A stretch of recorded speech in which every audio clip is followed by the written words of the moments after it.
Madhava Kunja Vihari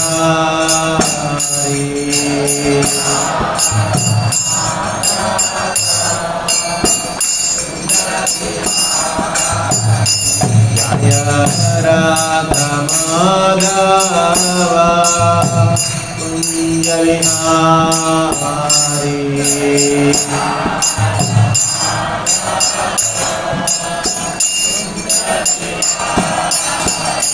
Jaya Gopi Jana Vallabha Girivaradhari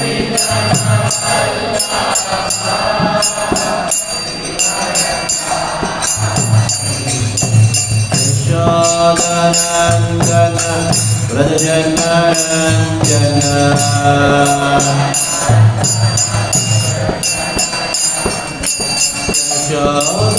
Yashodanandana Vrajanaranjana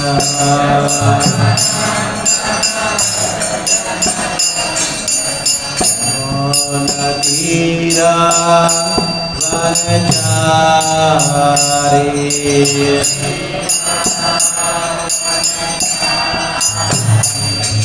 Natira Vanachari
Hare Krishna, Krishna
Krishna, Hare Hare, Hare Rama, Rama Rama, Hare Hare, Krishna,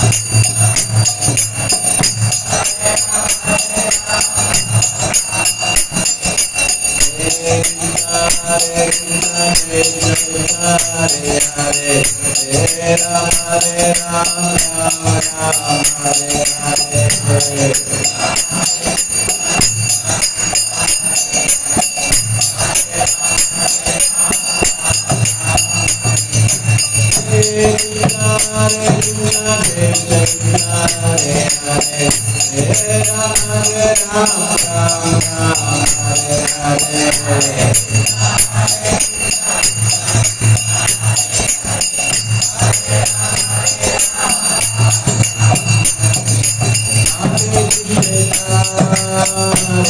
Krishna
नाम्ने गौरस्विषे नमः पञ्चतत्त्वात्मकं कृष्णं भक्तरूपस्वरूपकं भक्तावतारं भक्ताख्यं नमामि भक्तशक्तिकं। हे कृष्ण करुणा सिन्धो दीनबन्धो जगत्पते गोपेश गोपिकान्त राधाकान्त नमोऽस्तुते। जयतां सुरतोर्बन्धुर्ममन्दमतेर्गति मत्सर्वस्वपदाम्बोजौ राधामदनमोहनो दिव्यवृन्दारण्यकल्पद्रुमादः श्रीमद्रत्नागारसिंहासनस्थौ श्रीमद्राधा श्रीलगोविन्ददेवो पृष्ठालवेसेव्यमानो स्मरामि। श्रीमान् रासरसारम्भि वंशीवटतटस्थितः कर्षं वेणुस्वनैर्गोपीर्गोपीनाथः श्रियेस्तु नः। न काञ्चन गौराङ्गी राधे वृन्दावनेश्वरी वृषभानुसुते देवी प्रणमामि हरिप्रिये। जय श्री कृष्ण चैतन्य प्रभु नित्यानंद श्री अद्वैत गदाधर श्रीवासादि गौरभक्तवृंद। हरे कृष्णा कृष्णा कृष्णा हरे हरे, हरे राम राम राम हरे हरे।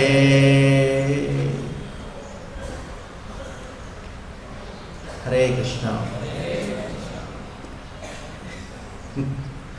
भगवान श्री कृष्ण का प्राकट्य दिवस है, तो कृष्ण को क्या पसंद है, कैसे प्रसन्न करना है, उस विचार से आज एक दुर्गम है ऐसा विषय के ऊपर चर्चा करने का साहस किया जा रहा है। ये साहस मेरा पागलपन भी हो सकता है या कुछ और भी हो सकता है। भगवान श्री कृष्ण और भागवत दोनों भिन्न हैं।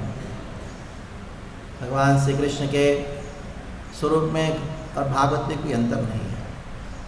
कृष्ण का प्राकट्य का अर्थ है कि हमारे हृदय में भागवत का प्राकट्य। भागवत का प्राकट्य कभी भी हो सकता है, लेकिन कृष्ण जिस दिन प्रकट है उस दिन हृदय में भागवत को प्रकाशित करना, कृष्ण का स्वरूप भागवत स्वरूप को प्रकाशित करना, ये कृष्ण का प्रथम उद्देश्य है। भवेस्मिन् क्लिश्यमाणायाम अविद्या कामकर्मभिः श्रवणस्मरणार्हाणि करिष्यन्ति केचन। भगवान के प्राकट्य के पीछे अनेकों उद्देश्य हैं, कारण हैं, लेकिन सबसे महत्वपूर्ण कारण कुंती देवी कहती हैं कि भवेस्मिन् क्लिश्यमाणायाम, इस भवसागर में क्लिश्य अनेकों तापों का अनुभव कर रहे हैं, क्लेशों का अनुभव कर रहे हैं। भवेस्मिन् क्लिश्यमाणायाम विद्या काम कर्म भी, क्लेशों का कारण क्या है? अविद्या है। अविद्या की वजह से अनेकों प्रकार के काम कर्म भी, कामनाओं से अनेकों कार्य करते हैं, काम कर्म भी। श्रवण स्मरणार्हाणि करिष्यन्ति केचन। भगवान प्रकट होते हैं, किसके लिए प्रकट होते हैं? हमारे द्वारा उनका लीला कथा को श्रवण स्मरणार्हाणि, यानी श्रवण कराना चाहते हैं और स्मरण कराना चाहते हैं, ये उद्देश्य है। और कोई उद्देश्य नहीं, बाकी उद्देश्य गौण उद्देश्य, मुख्य उद्देश्य की है। अगर कृष्ण के प्राकट्य के दिन अगर कृष्ण का स्मरण नहीं करेंगे, कृष्ण सोचेंगे मैं क्यों आया, फेल कर दिया आपका, मेरा प्रकट होने का उद्देश्य फेल हो गया। आपने भागवत श्रवण नहीं किया, मेरे कथा को श्रवण नहीं किया, मेरा स्मरण नहीं किया, तो क्या फायदा। श्रवण स्मरणार्हाणि करिष्यन्, ये बहुत महत्वपूर्ण शब्द है। करिष्यन् इति केचन, कुछ लोग कहते हैं तो मैं सबसे महत्वपूर्ण कारण है। तो भागवत आप सब जानते हो, नमामि देवं करुणानिधानम भागवत स्वरूपम। मैं वैसे कृष्ण को प्रणाम करता हूँ जो भागवत का स्वरूप है। आदो यदीयो प्रथम द्वितीयो तृतीय तुर्यो कथितो यदूरु नाभिस्थिता पंचमेव षष्ठो भुजान्तरं दौर्युगलं दतान्यो कंठस्थु राजन् नमनो यदीयो मुखारविन्दं दशमं प्रफुल्लं ललाटपट्टम् एकादशो ललाटपट्टं शिरोऽपि द्वादश एव भाति। नमामि देवं करुणानिधानम, कृष्ण का करुणा कृष्ण के पास नहीं है, भागवत में है। अगर हमारी वैष्णवता का मापदंड अगर कुछ है तो एक ही है, वैष्णव मतलब भागवत से प्रेम करता है। तो कृष्ण जैसे हम जीते हैं, कृष्ण भी जीते हैं। वैसे तो कृष्ण का मृत्यु नहीं होता, लेकिन हमारा जीवन होता है किससे होता है कि वायुओं की वजह से होता है। जिसकी मृत्यु होता है तुरंत कहते हैं इनका प्राण चला गया। लेकिन ऐसे 5 प्राण होते हैं, वैसे कृष्ण के 5 प्राण हैं। भागवत स्वरूपी कृष्ण के 5 प्राण हैं। क्या है वो 5 प्राण? 5 गीत। पहला है वेणु गीत, बाद में आता है रासपंच अध्याय के अंतर्गत आता है प्रणय गीत, बाद में आता है गोपी गीत, उसके बाद आता है युगल गीत, और 5वां आता है भ्रमर गीत। ये 5 प्राणों में भी मुख्य प्राण, मुख्य कौन सा है? वो है प्राणवायु, उदार, अवयार, ऐसे प्राण 5 प्रकार के प्राणों में, ऐसे 10 विध है, 10 प्रकार के, लेकिन 5 मुख्य। उनमें से मुख्य क्या है? वो है प्राणवायु। 5 प्राणों में जो प्राणवायु है वो मुख्य होता है। इसी प्रकार ये 5 गीत जो भागवत स्वरूपी कृष्ण के अगर प्राण हैं, उनमें से मुख्य प्राणवायु के रूप में कार्य करने वाला अगर कोई है तो वो है भ्रमर गीत। तो भगवान श्री कृष्ण जिस प्रकार गोपियां कृष्ण के लिए कृष्ण के विरह में रोती हैं, उसी प्रकार कृष्ण भी द्वारका में निरंतर गोपियों के विरह में रोते हैं और गोपियों के मधुर वचनों को श्रवण करना चाहते हैं। गोपियों का कठोर वचन भी मधुर वचन है कृष्ण के लिए। कृष्ण लालायित है, गोपियों की वचन सुनने की लालायित है, और उनको प्रसन्न करना है तो गोपियों के द्वारा जो उद्धृत गीतों को सुनाओ।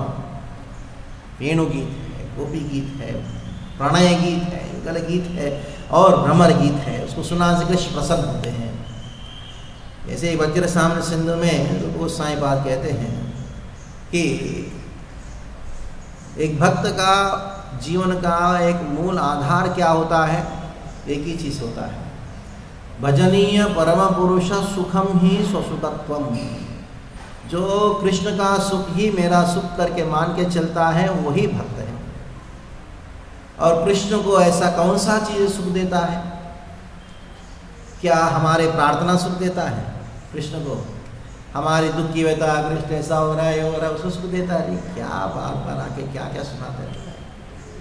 क्या कृष्ण को प्रसन्न करने का ऐसा कौन सा अन्य रास्ता है? एक ही रास्ता है। वह गोपियों ने जिस प्रकार कृष्ण को गीत गा के प्रसन्न किया, उन गीतों को गाना, और उनमें से सबसे महत्वपूर्ण गीत है, सबसे मुख्य है, वो है भ्रमर गीत। और स्वयं कृष्ण ने सोचा द्वारका में मैं किसको भेजूं?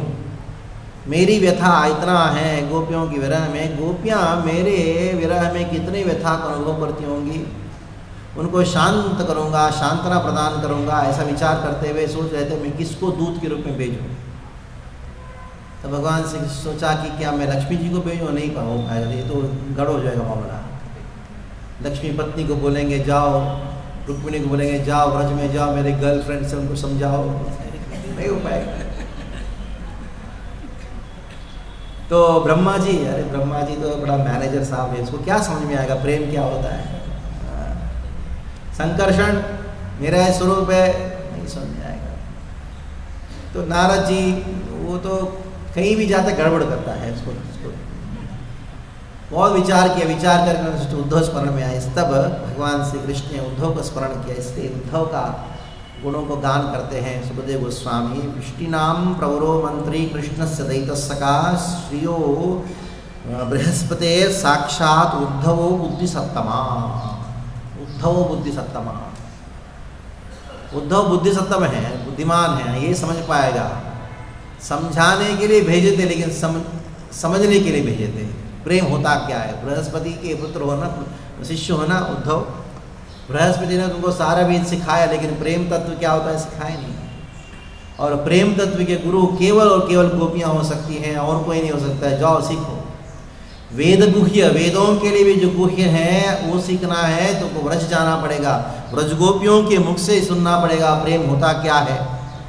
इसलिए बृहस्पति साक्षात शिष्यो, बृहस्पति साक्षात, साक्षात बृहस्पति के शिष्य को के द्वारा सारा जगत को प्रेम तत्व क्या होता है उसकी शिक्षा भगवान श्री कृष्ण गोपियों के द्वारा दिलाया। तो मंत्री, बड़ा मंत्री है, भगवान स्वयं उनसे क्या करते हैं, वो मंत्रणा स्वीकार करते हैं, वो मंत्रणा। तब कृष्ण ने सोचा ये मेरे मंत्री हैं, ये बुद्धिसत्तम हैं, ये योग्य व्यक्ति हैं, मेरे एकदम खास है, इसलिए मैं गोपियों के पास भेजूंगा। तो उद्धव को उन्होंने भेजा। भेजते समय उद्धव को बुला के उनके हाथ पकड़ के, हाथ में हाथ पकड़ के कृष्ण कहते हैं, उद्धव गच्चा व्रजम सौम्या, हे उद्धव व्रज जाओ, पित्रो नो पितरी मावहा, जाओ मेरे पिता उन सबको, गोपी नाम मद वियोगिना, मेरे वियोग में सब लोग रो रहे हैं, उनको खास करके गोपियों को शांत करना, क्योंकि गोपियों का स्थिति क्या है। कृष्ण ने गीता का वो श्लोक याद किया, मन मनाव मद भक्तो मध्याजी माम नमस्कुरु। ने सोचा कि मैं तो श्लोक तो कह दिया, श्लोक का अर्थ नहीं जानता। कभी कभी हम ऐसी बातों को कह देते जिसका अर्थ नहीं मालूम होता है। तो कृष्ण ने भी कहा कि उद्धव मैंने ऐसा एक श्लोक कह दिया जिसका अर्थ मुझे नहीं मालूम, इस अर्थ को अगर जानना चाहते हो, मन मनाव मद भक्तो, वो केवल और केवल गोपियाँ ही सिखा सकती हैं, और कोई नहीं सिखा सकता। उद्धव जाओ, तान्मस्काया मत प्राणा मदर्ते त्यक्वदेहिका मामेव दैदं प्रेष्टम् आत्मानां मनसा गता ये त्यक्त्वलोकधर्माश्च मदर्ते तान् बिभ्रमहम्। तो उद्धव को कृष्ण कहते हैं, तान मनस्काया मत प्राणा, उनके मन को मुझे अर्पण कर दिया, 24 घंटा मेरे विषय में स्मरण करते रहते। और मदर्ते त्यक्त्वदेहिका, मेरे लिए अपना प्राण को भी त्याग करने के लिए सिद्ध हो गए। प्राण त्याग क्यों नहीं किया? क्योंकि मेरे सुख के लिए प्राण त्याग नहीं किया। गोपियाँ भी वैसे मेरे विरह में प्राण त्याग करने के लिए सिद्ध हो गए, लेकिन उस समय उनको याद आया। क्या याद आया? कि मैंने कहा था कि मैं वापस आऊँगा। तो गोपियों ने सोचा कि कृष्ण वापस आएंगे, हमको देखेंगे तो कृष्ण दुखी हो जाएंगे। केवल उनका एक ही विचार से वो अपनी प्राण को बना के रखे, क्योंकि मुझे सुख देने के लिए और कोई नहीं है।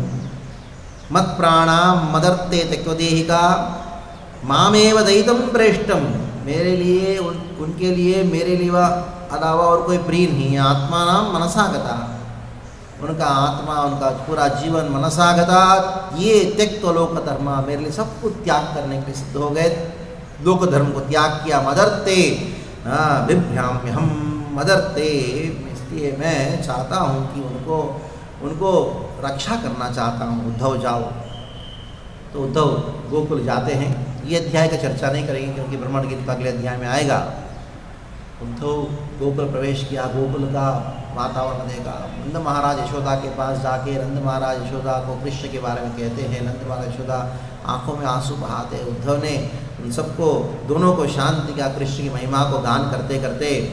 और अभी पूरा रात हो गया, बीत गया, और दिन का समय की बात है, अभी तब बिल्कुल सुबह के समय की बात है। उद्धव यशोदा नंद महाराज के घर से वो बाहर निकला, और जैसे उद्धव बाहर निकले तब उन्होंने देखा।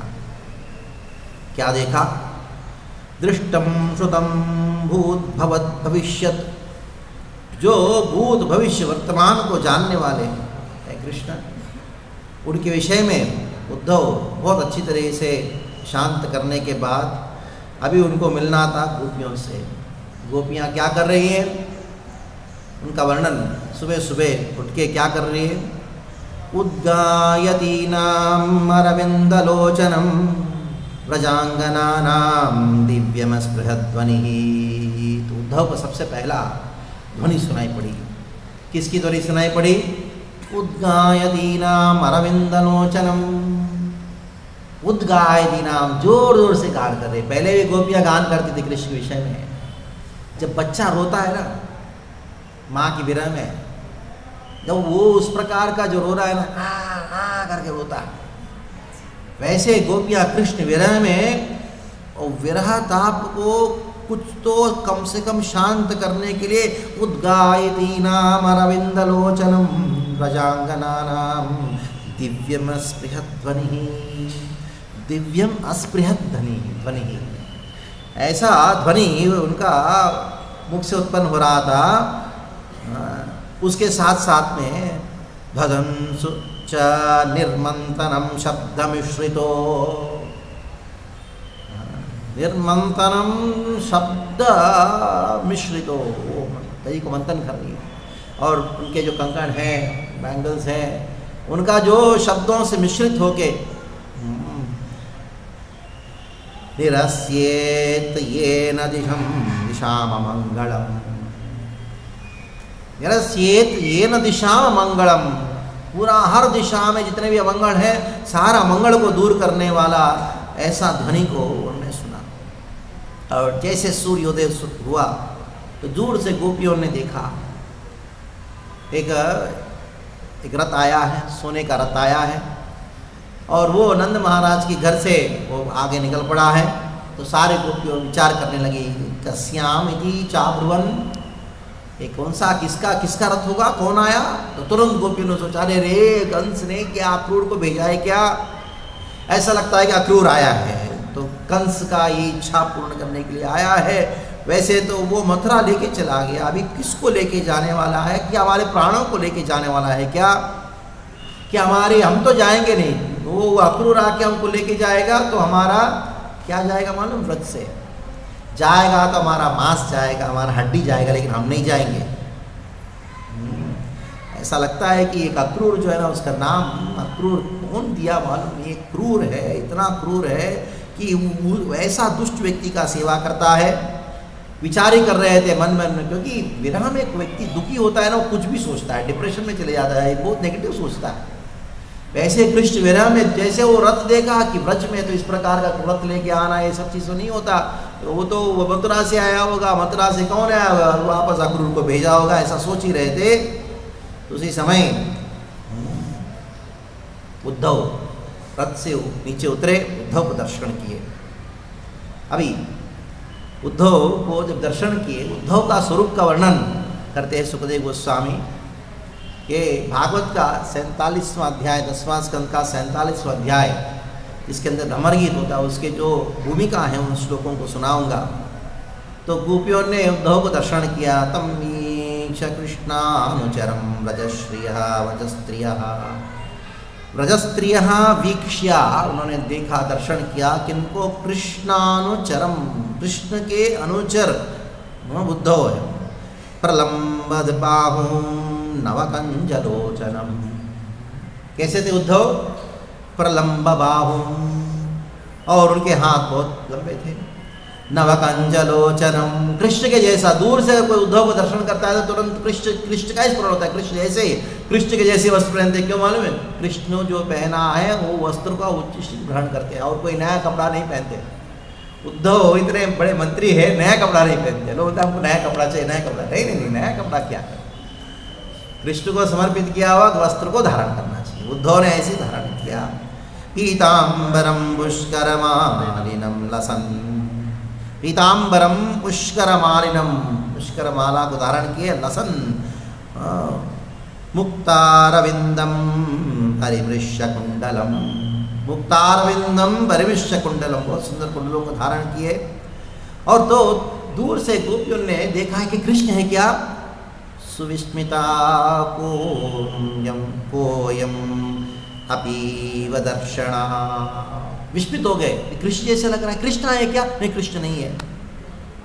तो तुरंत अपीव दर्शना कुतश्च कस्याच्युत वेशभूषणा, क्या सुंदर शब्द देखिए, कुतश्च ये कहाँ से आया है, कस्याच्युत वेशभूषणा, ये अच्युत का वेशभूषा को धारण करके, इति सर्वा परिवव्रुर उत्सुकास् तम उत्तम श्लोकपदाम्बुजाश्रयम्, ऐसा सोचते सोचते सब लोग उद्धव के पास गए।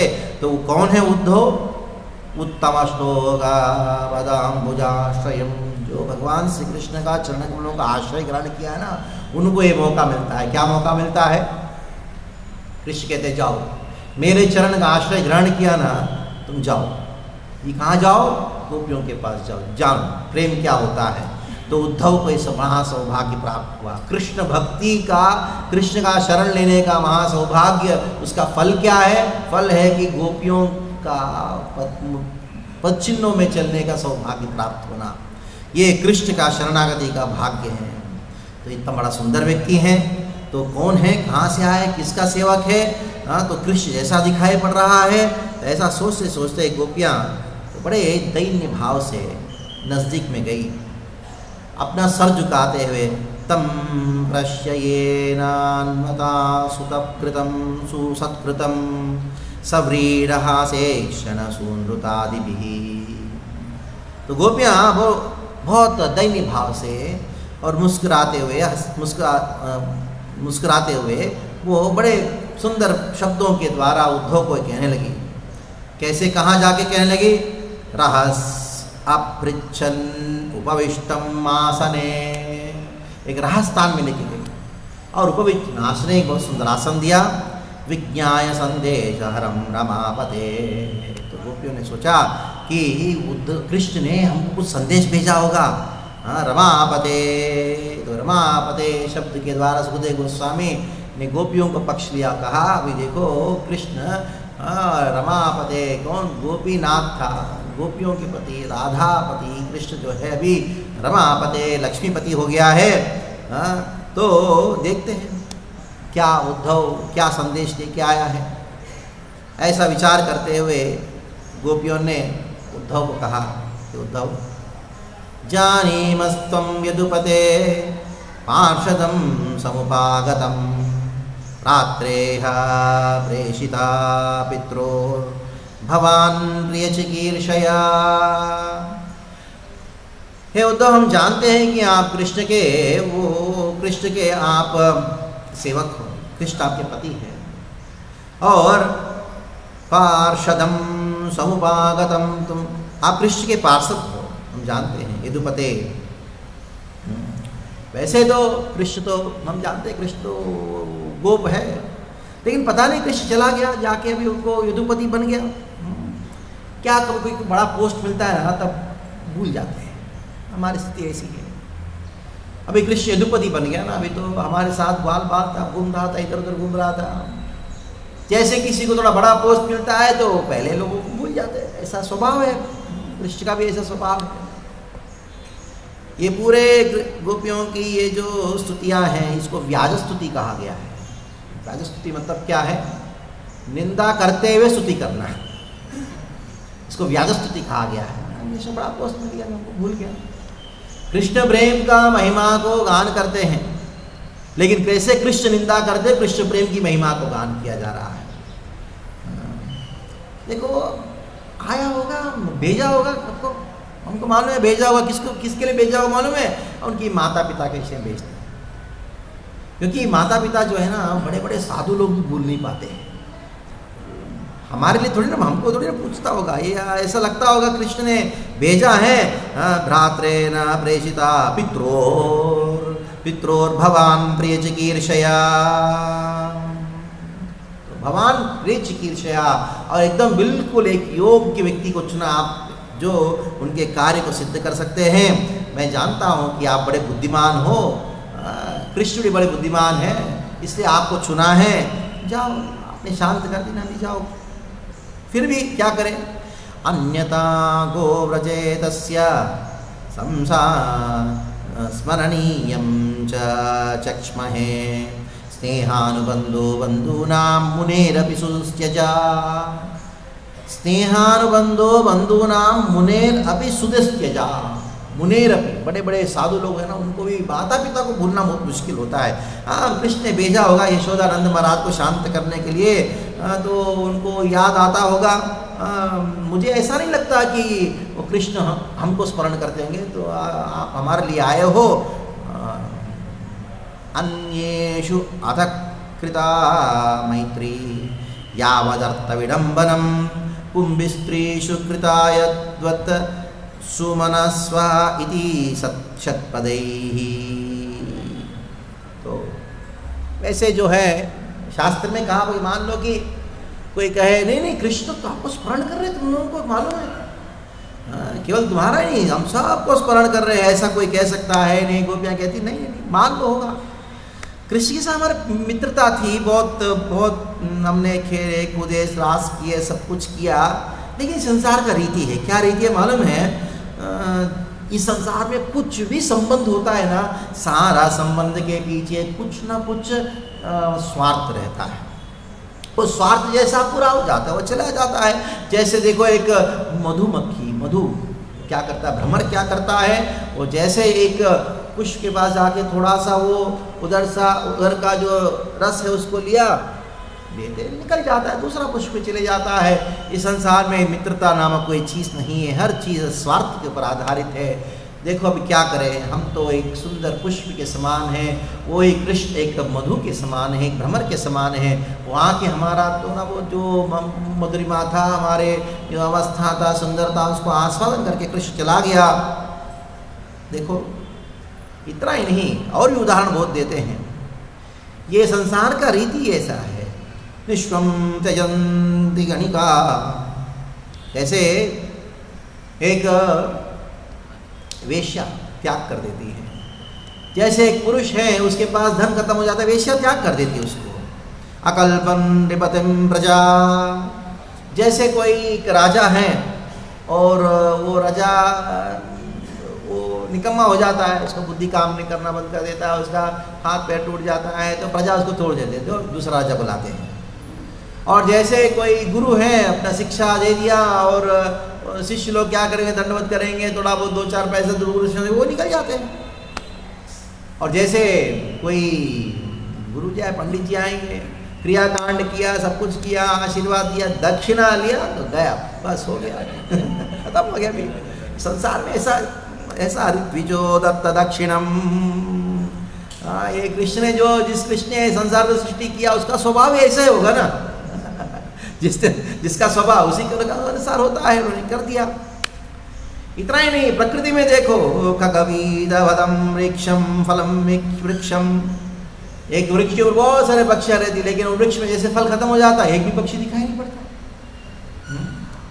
इतना ही नहीं, भुक्त्वा चादित्यो गृहम्, अतिथि आएंगे, वाह वाह करेंगे, वाह सब उल्लास, सब उल्लास रहेगा और सब कुछ अच्छा बात करेंगे। भोजन दिया, ठीक है हो गया, हरि बोल, भोजन हो गया, अभी काम खत्म हो गया, अभी इसके लिए आया था, हरि बोल। ऐसे होता है, संडे फीस्ट हो गया, बस हो गया, वापस अगले संडे फीस्ट। दग्धम मृगास्तत्रारण्यम, अरण्यम, जैसे अरण्य जल जाता है तो सारे जो मृग जो है वो निकल जाता है। जारा भुक्त्वा रताम श्रियम, देखो ये एक बहुत ही आसक्त होने पर भी एक पुरुष क्या करता है, स्त्री को शोषण करता है, भोग करता है और वो छोड़ देता है। वो स्त्री बेचारी रोती रहती है। हमारी इसी प्रकार की स्थिति है। कृष्ण अपने हृदय में इस प्रकार का कठोरता को हमारे प्रति व्यक्त किया। इति गोप्यो हि गोविंदे गतवाक्काय मानसा, गतवाक्काय मानसा, पूर्ण तरीके से अपने मन को, शरीर को, उनके वचन को गता कृष्ण के प्रति समर्पित किए हुए ऐसे गोपियां इस प्रकार क्या करने लगी। कृष्ण दूते समायाते उद्धवे दक्वलौकिका, उद्धव आए कृष्ण के दुख रूप में, सारा प्रकार का अपना जो कार्यों को त्याग करके सब कुछ छोड़ के उद्धव के साथ बैठ के गायन्त प्रिय कर्माणि, गान करने लगे कृष्ण के प्रिय कर्माणि, उनके साथ जो रास है, उनके साथ अलग अलग प्रकार के जो वचन हैं, हास क्रीडाएँ हैं, सब नौका विहार की लीला, सब वो गान करने लगी। कैसे गान करने लगी। रुदन्त्यश्च गतरिया, अपनी लज्जा को त्याग करके रोना, हूर करके रोना प्रारंभ कर दिया।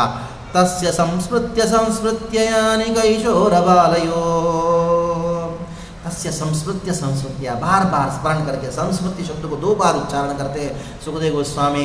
ये कहते हैं संस्मृत्य, अभी क्या और क्या वर्णन करो गोपियों की व्यथा को। यानि कैशोर बालयो, कृष्ण के कैशोर बालयो, कैशोर लीलाएं और बाल लीलाओं को बार बार स्मरण करने लगी। खास करके एक गोपी वो गोपी कोई और नहीं, श्रीमती राधा रानी। राधा रानी का नाम विशेष रूप में भागवत में उल्लेख नहीं, अगर कह देते राधा रानी ने ये श्लोक कहा तो गया, भागवत समाप्त हो जाता, कंठ गदगद हो जाता, उसी समय सुखदेव गोस्वामी बेहोश हो जाते। इस वजह से अन्याराधितोरुणम, उसी श्लोक में मात्र में राधा रानी का नाम अपरोक्ष रूप में लिया सुखदेव गोस्वामी। एक कश्चिन मधुकरम दृष्ट्वा ध्यायन्ती कृष्ण संगमम प्रिय प्रस्तावितं दूतं कल्पयित्वेदमब्रवीत्,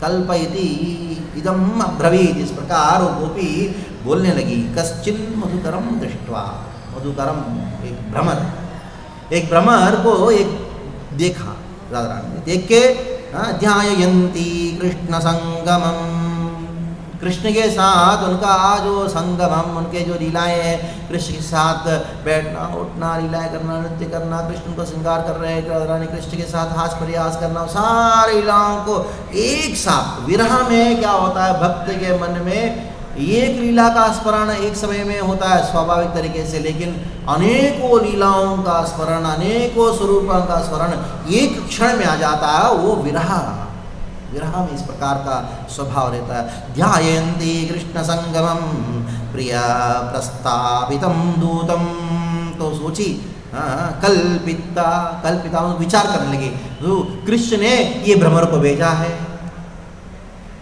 कृष्ण ने ये भ्रमर को भेजा है। ऐसी अवस्था में महाभाव, प्रेम का सातवां अवस्था महाभाव, स्नेह मान प्रणय राग अनुराग भाव महाभाव, ये 7 प्रेम के स्तर है। उस महाभाव में और भी 3 ऐड करेंगे 10 होता है। वो महाभाव के स्तर में महाभाव प्रेमोन्माद, सबसे सर्वोच्च भाव प्रेम महाभाव का आ गया। जैसे जगन्नाथ जी का स्वरूप है महाभाव। अभी राधा रानी का ये महाभाव स्वरूप में क्या करने लगी, वृषभानुनंदिनी राधा वो स्मरण करने लगी, अलादिनी शक्ति है भगवान की, वो कृष्ण के लीलाओं को स्मरण कर रही है। कौन सी लीलाओं को स्मरण कर रही है, व्रज की लीलाओं को तो है ही, उसी समय उसके अंदर एक ऐसा खारापन वाला लीला को स्मरण कर रही है। कौन सा है, कृष्ण मथुरा में है और मथुरा की गोपियों कन्याओं के साथ रमण कर रहे हैं, वो ऐसा स्मरण करके उनका ऐसा दिव्योन्माद में एक प्रकार का मान भाव आया, मान क्रोध,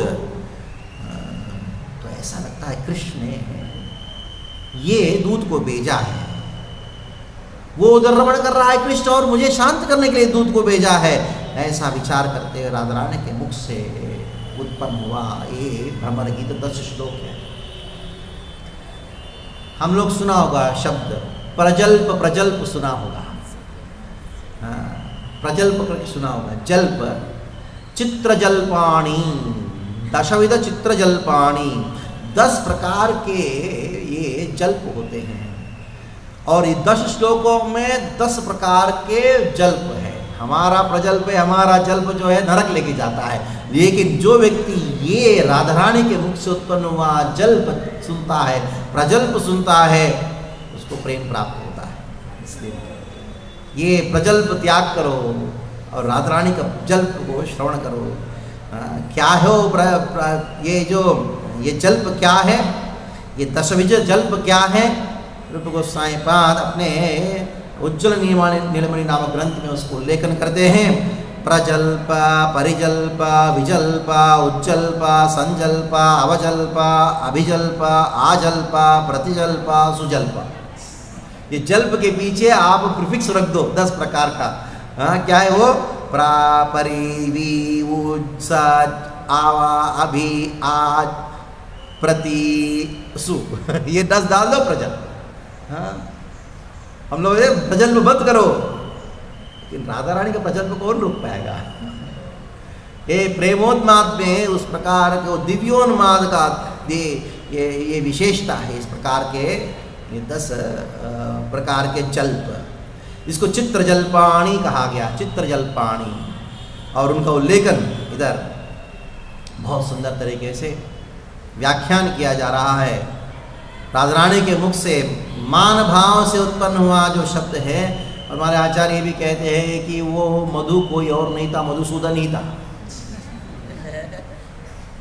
वो आए मथुरा से आए एक भ्रमर के रूप में, मैं सुनूं राधा रानी के मुख से सुनूं।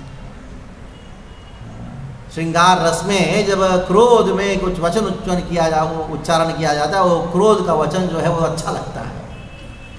वात्सल्य रस में भी ऐसे होता है कि जब माँ बच्चे को बहुत डांटती है ना गुस्से में, बच्चा खुश हो जाता है, बहुत अच्छा। ऐसे एक राधा रानी मान भाव में दिव्योन्माद के स्तर में महाभाव को प्रकाशित करते हुए राधा रानी श्लोकों को उच्चारण कर रही है। ये मालिनी छंद में है, 15 शब्द है, बड़े सुंदर तरीके से उसको गाया भी जा सकता है, उच्चारण में किया जा सकता है, लेकिन दुर्भाग्य की बात है मुझे दोनों नहीं आता।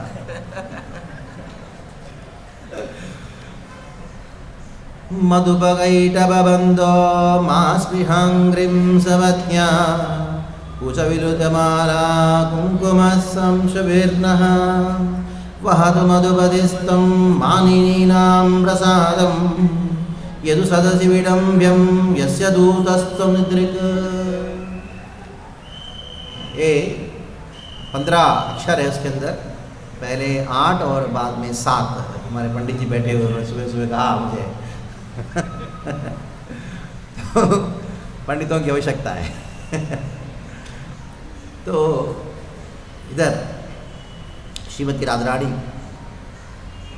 मान भाव में कृष्ण को गाली देती है। आप बोलो भूरी, हम भी रोज सुबह करते हैं, रोज सुबह उठ के मंगला आरती के समय में शिक्षाष्टक गान करते करते हम क्या, यथा तथा वा विदधातु लंपटो।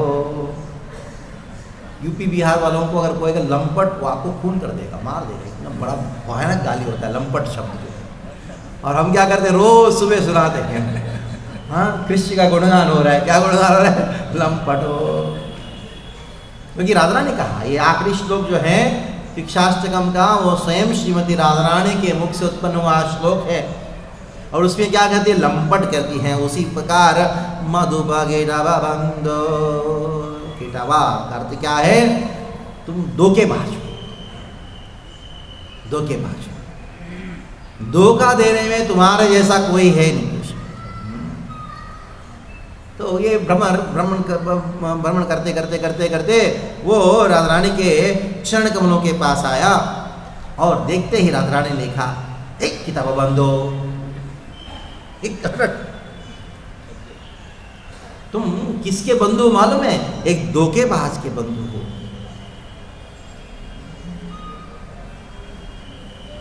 तो वो मधु ने पूछा, वो भ्रमर ने पूछा, क्या क्या बोल रही हो, मैं कृष्ण धोखेबाज है क्या? हाँ धोखेबाज है। क्या कारण क्या है, सुनो। तो कृष्ण ने कहा था हमको, हे गोपियां, आप लोगों ने मेरे लिए सब कुछ त्याग करके मेरे पास है, लेकिन मैं कुछ त्याग नहीं कर सकता हूँ। आपके जैसा कोई संसार में है नहीं, मैं आपका ऋण चुका नहीं सकता। ना पा रहे हम निरवध्य संयुतम, क्या क्या श्लोकों को सुना के हमको मोहित कर दिया। और इतना हद तक कि वो कहा था, जब अक्रूर को लेके जा रहा था, कृष्ण ने कहा हमको कि मैं वापस आऊँगा, मैं जल्दी आऊँगा, मथुरा से आऊँगा, अभी तक आए नहीं। ऐसे ऐसे झूठे वचन कहने वाले कौन होगा बताओ। ये बराबर है, वो एक किताब है, कहीं किताब है, यानी दूसरा शब्दों में वो एक चीटर है। तो इसलिए राधा रानी कहती है वो मधु को, भ्रमर को, मेरा चरण को स्पर्श मत करो, मैं भी ऐसी हो जाऊंगी, बस जाओ हटो इधर से। मधुपगैटबबन्धो मास्पृशाङ्घ्रिं सवत्या, मास्पृशाङ्घ्रिं, मेरे चरण को स्पर्श मत करो। तब भ्रमर ने कहा, हे राधे, तुम्हारे चरणों को स्पर्श करने दो, थोड़ा सा स्मरण करने दो, स्पर्श करने दो। क्या समस्या, मैं आपको प्रणाम तो करूं, स्पर्श नहीं करूं, प्रणाम तो करूंगी। राधा रानी कहा, देखो तुम मधुपा हो, स्पर्श करने की बात तो छोड़ो, मुझे दूर चले जाओ इधर से, बहुत दूर चले जाओ, क्योंकि तुम मधुपा मतलब मधु का 2 अर्थ होता है। एक जो पुष्प मिलने वाला वो, दूसरा मधु क्या है, शराब, वो भी मधु है, मतलब मदहोश। अभी तुम शराब पी के आए हो, तो मैं कहाँ शराब पी के आए हो? क्यों इस प्रकार मुझे डांटते हो? मैं शराब कहाँ पी के आए हूँ? नारायण ने कहा, देखा तुम्हारे मूछ जो है ना, हाँ, कुच विलित विलुत माला कुंकुम शर्म सुरबिर्नः, ये तुम्हारे ये जो दो मूछ है, देखा एकदम पीला पीला लाल लाल रंग का है। मैं जानती हूँ कृष्ण ने मथुरा के जो कन्याओं को आलिंगन किया होगा, और कृष्ण ने वरमाला धारण किया है, और उस वरमाला में तुम छुपे थे, और कृष्ण ने जब उस कन्या को आलिंगन किया तो उनके स्तनों में जो कुमकुम और हल्दी है वो तुम्हारे मूंछ पे लगा है। ये मधोन्मत्त भाव में विचार कर रही है राधा रानी के, और तुम ऐसे ही आए हो, दूत बन के आए हो, कम से कम स्नान तो करके आते, वो सब निकाल के तो आते हो। तो दिव्योन्माद में क्या कहती है, देखो, कुच विलोचमाना कुंकुम शर्म विस्वर्णः वहतु मधुपतिस्त्वं मानिनां प्रसादम्। अच्छा, मैं जानती हूँ तुम आए हो इधर, क्यों मालूम है? मुझे उधर लेके जाने के लिए आए हो ना। मधुपा, जाओ वापस जाओ। तुम और तुम्हारे जो मालिक है ना, दोनों एक ही जैसे हैं। तुमको क्यों चुना मालूम है? वो भी ऐसा है, मधुपा, वो भी मधुपा है, वो भी मधुमत हो चुका है। कृष्ण उन मथुरा के जो कन्याओं के साथ रमण करते करके, उनका मधु को पान करके वो भी मधुमत हो चुका है, तुम भी मधुमत हो चुके हो, जिससे तुम जाओ मधुपति। देखो, मथुरा के पति हो चुका है। अभी यशोदानंद महाराज ऐसे गोकुल का है, लेकिन अभी बड़ा पोस्ट मिल गया है, इसकी वजह से मैं क्या करूं, अभी हमको भूल गया होगा। तब मधु ने कहा, भ्रमर ने कहा, हे राधे, तुम जानती नहीं हो, कृष्ण जो है वो तुम्हारे बारे में हमेशा स्मरण करते, तुम्हारे जैसे सौभाग्यवान इस संसार में कोई है ही नहीं। अगर मान लो कृष्ण तुम्हारे बारे में नहीं सोचते, हे राधे, तो मुझे क्यों भेजते? स्मरण कर रहे तभी तो भेज रहे ना।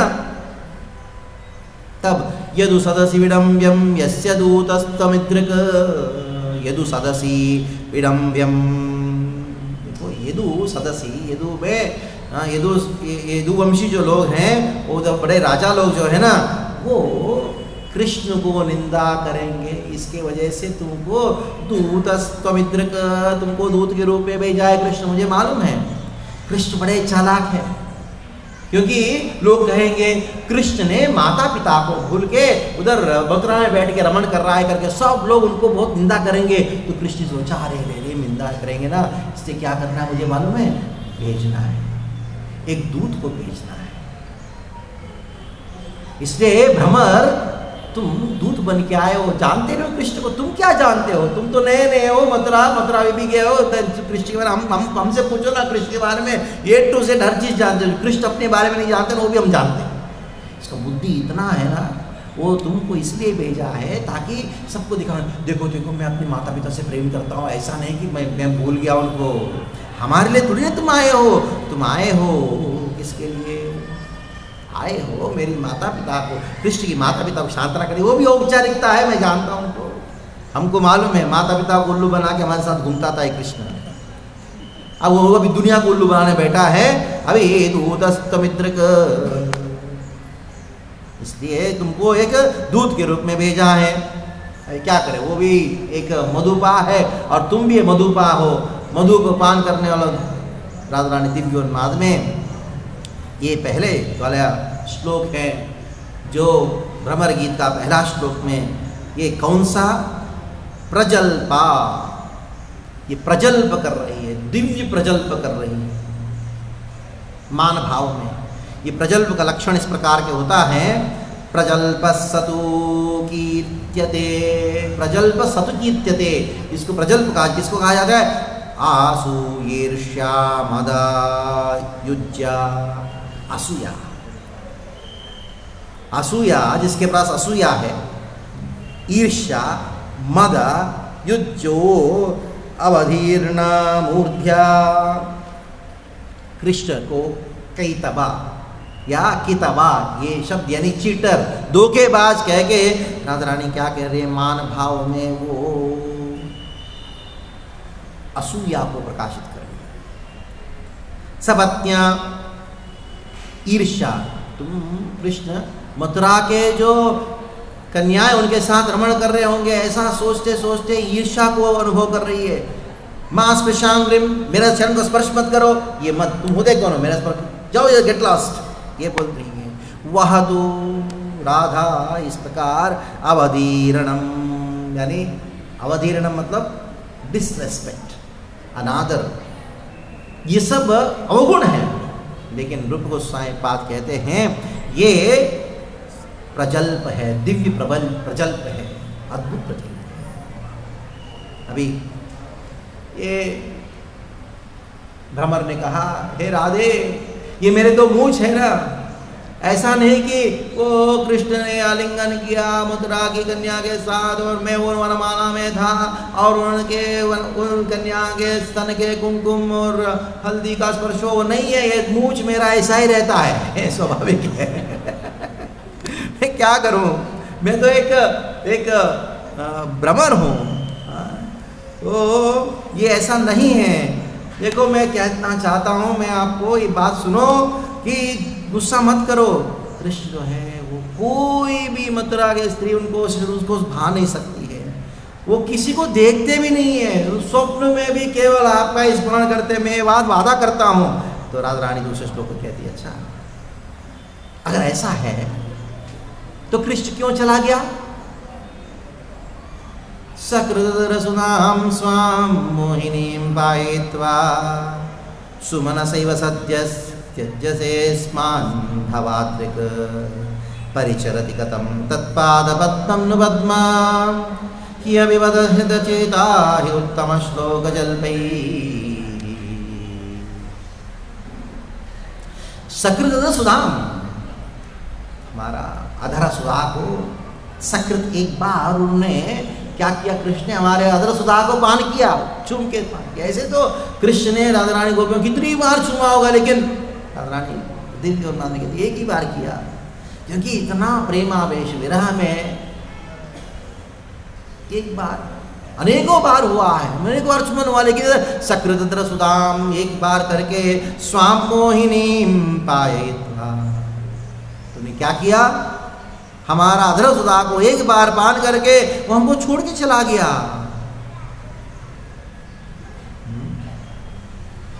देखो हमने कृष्ण का अधरों का सुधा को हमने भी पान किया, पायित्वा वो भी पान किया, हमने भी पान किया, तो उस कृष्ण का स्वभाव क्या मालूम है, चाहते हैं हम दुखी हो जाए, उनका स्वभाव है। हम जानते हैं ना, ये हे भ्रमर, बुरा मत मानना, तुम नए भक्त हो, तुम जानते नहीं हो कृष्ण को, तुम दूत बन के आए हो, उनको समझाने के लिए आए हो। कृष्ण के विषय में हम इतना जानते हैं ना, हम 24 घंटा उनके विषय में बोलते रहेंगे तो भी कम नहीं है। तुम्हारे पास क्या ज्ञान है, कुछ नहीं मालूम, सुनो बैठो। उसका स्वभाव है, दूसरों को कष्ट देना उसका स्वभाव बन चुका है, मारता भी नहीं है, इसलिए हमको उनका आदर सुधा को पान करके चला गया। कृष्ण का आदर सुधा, एक बार सुधा पान करता है ना कोई व्यक्ति, अमृत को पान करने का कोई मरता है क्या? कृष्ण ने हमको ये अमृत क्यों पान कराया मालूम है? ये चाहता है कि हम मरे भी ना और साथ साथ में हम दुखी भी होते रहे। अगर मान लो कोई व्यक्ति बहुत भूखा है, वो उसको क्या करो, हाँ, एक बूंद शहद पिला दो और बोलना बाद में आता हूं। उसके सामने फीस रखो तो भी ये क्या खाने का, शहद आने वाला है ना और नहीं आता है, तो ऐसी परिस्थिति हमारी। सकृत रसुदाम स्वाम मोहिनी पाहित्वा, हमको मोहित कर दिया।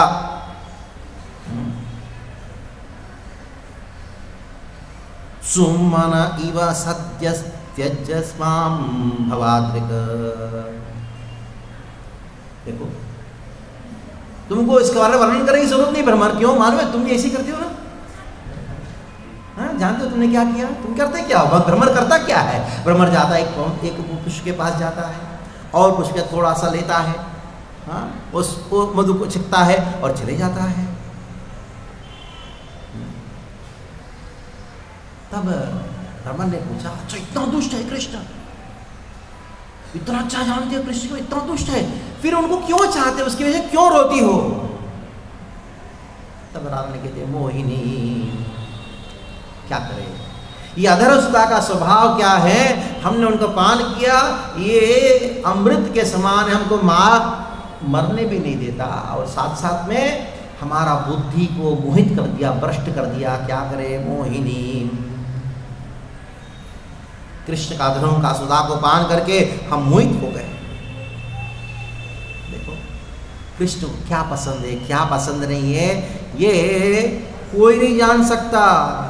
परिचरति गतं तत्पादपद्मं नु पद्मा।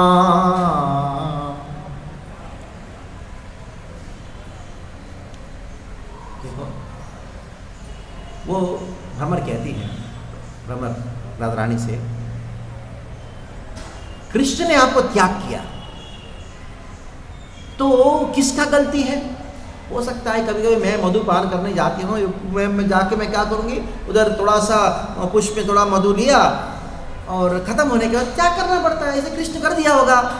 रानी कहती है, देखो इस संसार के साधारण से पुष्प होते हैं ना, उसके अंदर मधु समाप्त हो जाता है, लेकिन हमारी मधु जो है उसके अंदर जो मधुरिमा है और जो अनेकों सुंदरता है वो समाप्त तो होने वाला नहीं है। ये कृष्ण का स्वभाव है और तुम्हारा स्वभाव दोनों एक ही हैं। भले ही एक पुष्प में बहुत सुधा होने पर भी हे तुम बहुत पुष्पों के पास जाते हो ना, ये कृष्ण का स्वभाव क्या है, वो एक स्त्री से कभी संतुष्ट नहीं होता, वो हर जगह इधर उधर जाता रहता है, मान भाव में बहुत क्रोध करते हुए। क्या कहती हैं, हे मधु जाओ, परिचरति गतं तत्पादपद्मं नु पद्मा। मुझे समझ में नहीं आता, हम तो बहुत दुखी हैं कृष्ण से, लेकिन पादपद्म पद्मा, ये पद्मा कौन, लक्ष्मी जो है अभी भी उनका क्यों सेवा कर रही है, ये बात मुझे समझ में नहीं आ रहा है। लक्ष्मी अभी भी सेवा कर रही है, उत्तम श्लोक का सेवा कर रही है। सुनाया होगा कोई कृष्ण वैसा है, इतना महान है, बहुत गुणगान करते हैं, साधुगणों को और कोई काम धंधा नहीं, कृष्ण का इतना गुणगान करते, बेचारे लक्ष्मी फंस गई उस बातों में। हम बुद्धिमान हैं, हम ऐसा नहीं करते, क्योंकि कृष्ण के बारे में हम जानते हैं, साधु लोग थोड़ी ना जानते हैं। साधु लोग बोलेंगे कृष्ण परम सत्य है, अरे कितना सत्य है, झूठ बोलता, हर क्षण झूठ बोलता था। पता नहीं शास्त्रों में क्या क्या लिखा गया हमको नहीं मालूम, लेकिन प्रत्यक्ष प्रमाण है हम कृष्ण के। साधु तो शास्त्र से पढ़े हैं, वो क्या जानते हैं कृष्ण कौन है, हमारे प्रत्यक्ष प्रमाण है। रोज झूठ बोलता था, झूठ बोल के आता था हमारे पास, हमको कुछ बोलता था, कुछ को बोलता था। मिट्टी खाया, बोलता कि नहीं खाया, मक्खन चोरी किया, बोलते नहीं किया, और आप बोलते हो परम सत्य। ये कहाँ का न्याय है, समझ में नहीं आता मुझे। ये साधुओं को कुछ भी नहीं मालूम है। अभी बेचारे लक्ष्मी जी को हमको बहुत दया आ रही है लक्ष्मी के ऊपर, वो फंस गई, पता नहीं जाके छाती की ओर बैठेगी।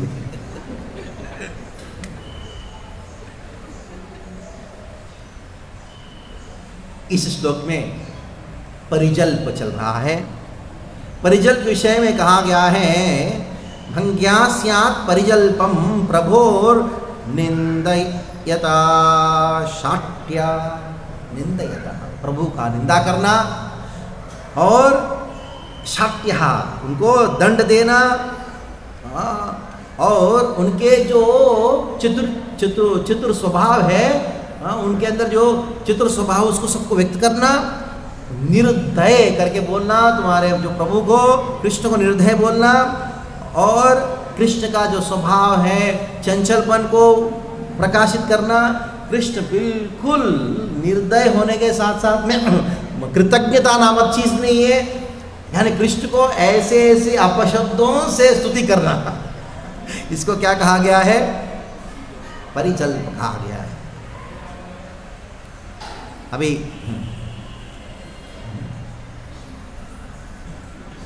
तो राधा रानी सोचने लगी, इतना सब कुछ बोलने के हूँ वापस कर रहा मेरे पास आके। राधा रानी कहा, किमिह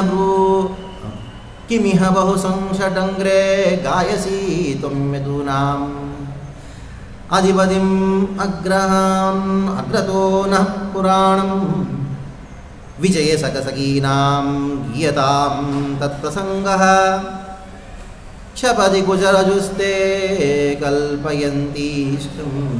कल्पयन्तीष्टमिष्टा। तो राधा रानी, किमिह बहुषडंग्रे, क्या बार बार घूमती रहती हो इधर? षडंग्रे, षडंग्रे का अर्थ क्या है? जिसके पास 6 पैर। तुम जानवर हो, बोलने के बाद ही समझ नहीं आता, गेट लॉस करके बोली थी ना, जाओ इधर से। नहीं, तुम तो जानवर के पास तो 4 पैर रहता है, तुम्हारे पास 6 है ना, तो 1.5 जानवर हो तुम तो। तुम तो 1.5 जानवर हो। इतना सब कुछ कृष्ण के बारे में कहा, ये बड़ा धोखेबाज है, कृतज्ञता नामक चीज कोई है नहीं, दया नहीं है, कुछ भी नहीं है, फिर भी गा रहे हो उसका गुणगान, करके गा रहे हो, कृष्ण का गुणगान कर रही हो। देखो, हाँ, अधिपतिम ग्रहाणाम अग्रतो न पुराणम। देखो, ये कृष्ण का स्वभाव क्या मालूम है ना? ये इतना दुष्ट है, उससे ज्यादा दुष्ट कौन है मालूम है? उसका कथा, उसका कथा ज्यादा दुष्ट है। हाँ, उसके विषय में मैं कहती हूँ। तो ये भ्रमर बार बार हूँ कर रहा था, तो कहती है, जाओ जाके तुम गान करो। हमने में सिखाया ना गान, मथुरा जाओ, मथुरा जाके उन मथुरा की कन्याओं को, जो कृष्ण उनके साथ रमण कर रहा है ना, उन कन्याओं को सुनाओ। देखो, ये जो स्वभाव है कृष्ण का, आदिपतिम अग्रहाणाम अग्रतो न पुराणम, ये तुम्हारा जो प्रभु है, जिसका कोई घर नहीं है, हम जैसे जिसका कोई घर नहीं है, उनको उनके पास आके तुम सुना रहे हो उनके विषय में। अगर तुमको सुनाना है ना कृष्ण की महिमा, जाके सुनाओ। किसको सुनाओ? जाओ, विजय सके सकीनाम, विजय सके सकीनाम, उनके पास जाके सुनाओ। गीयताम तत्प्रसंगैः, गीयताम। अभी तुम हमारे सामने कृष्ण गुणगान मत करो, क्योंकि कृष्ण के बारे में हम जानते हैं। इधर से जल्दी से जल्दी निकल जाओ। क्षिपति कुचरुजस्ते कल्पयन्ति इष्टमिष्टा। देखो, मथुरा में कृष्ण अनेकों कन्याओं के साथ रमण करता होगा। अब भी उनका इच्छा तो पूर्ण होगा, उनके हृदय में जो इच्छा है कृष्ण का, वो पूर्ण होता होगा। तो उधर जाओ, हमको छोड़ दो अभी, क्योंकि जितना तुम गाओगे हमारे सामने कृष्ण के गुणों को गान करोगे, तुम सोचती हो कि मैं कृष्ण को गान कर रहा हूँ, लेकिन वास्तविकता में हमको और कष्ट हो रहा है। ये कृष्ण का ये गुणगान नहीं है, बल्कि कृष्ण कथा को जो सुना रहे हो, कृष्ण गुणों को गान सुना रहे हो, ये हमको और कष्ट दे रहा है। इसको विजल्पा कहा गया है। विजल्प किसको कहा जा रहा है? कृष्ण को व्यंग्य रूप में निंदा करना। जाओ, गुणगान करना है तो जाओ, उधर जाकर करो ना। जैसे कृष्ण अघासुर है और अघासुर को वध किया है, कृष्ण अघासुर को वध करने वाला है, ऐसे ऐसे अघासुर को वध किया, उसको वध किया, अभी हमको वध कर रहा है। खुलेआम कृष्ण के जो स्वभाव है, क्या स्वभाव है?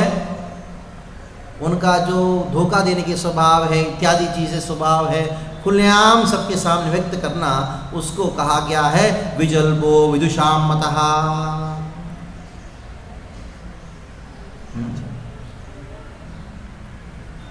तब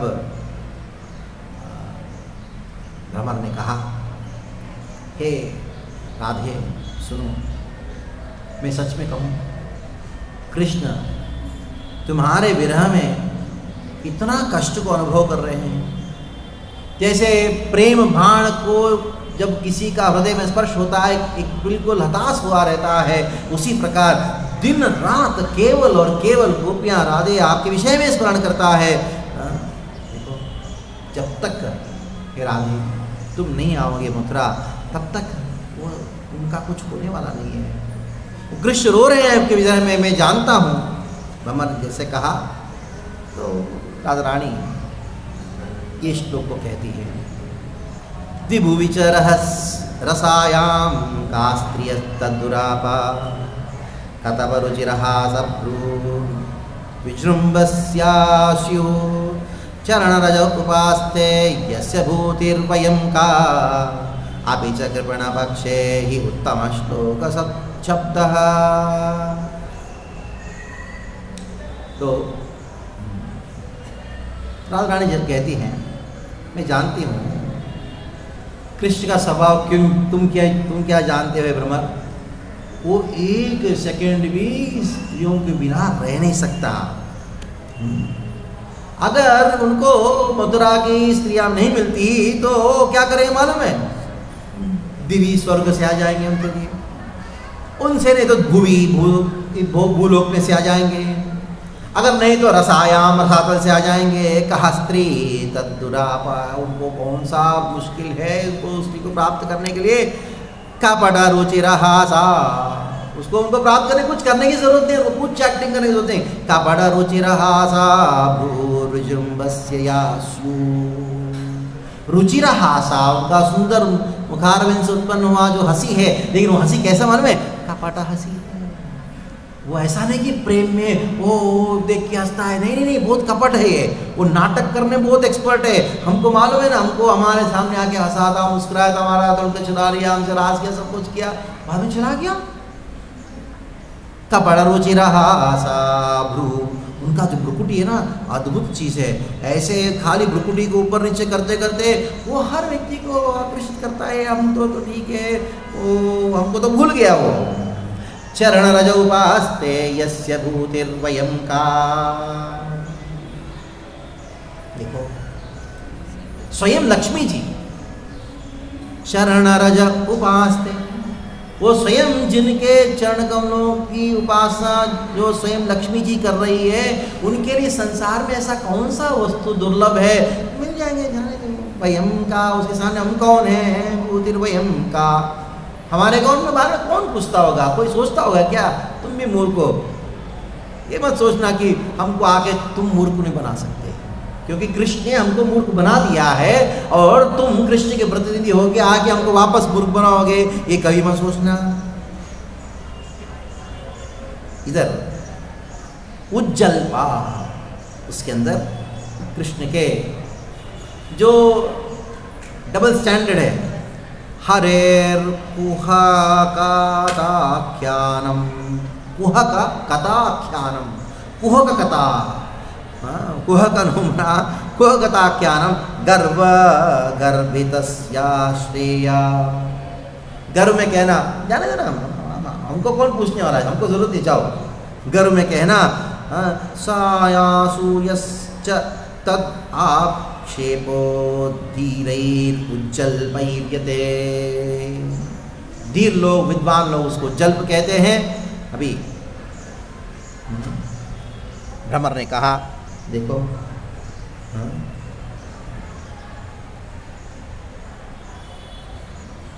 मैं समझ गया हूं, हे राधे, मुझे ऐसा लगता है कृष्ण ने सच में तुम्हारे प्रति और गोपियों के प्रति बड़ा अपराध किया है।